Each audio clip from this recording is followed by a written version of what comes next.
ঘুমন্ত অবস্থায় স্বামী হানিফ শেখের বিশেষ অঙ্গ কেটে দেওয়ার অভিযোগ উঠেছে স্ত্রী সুমাইয়া আক্তারের বিরুদ্ধে। সোমবার ঘটনাটি ঘটেছে ফরিদপুরের ভাঙ্গায়।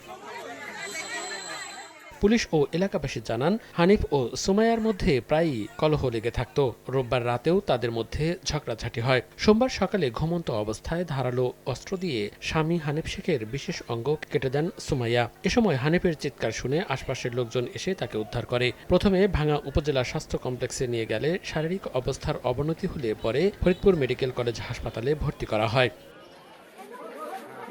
ঘটনার পর ক্ষুব্ধ এলাকাবাসী সুমাইয়া আক্তারকে আটক করে। পরে ভাঙ্গা থানা পুলিশ ঘটনাস্থলে পৌঁছে তাকে থানা হেফাজতে নিয়ে যায়। সকালে ঘুরতে দেখি অনেক চিল্লে পরে জায়গায় এসে দেখি যে এক মহিলা বলে তার স্বামীর লোক পুরুষাঙ্গ কাটি ফেলাইছে।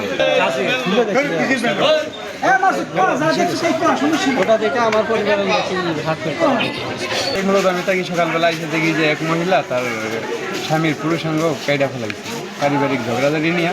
তো আমি সকালবেলা এসে দেখি মানুষ জড়াজড়ি হয়েছে।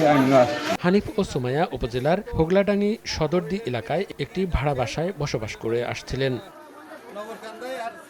সময় সংবাদ, ফরিদপুর।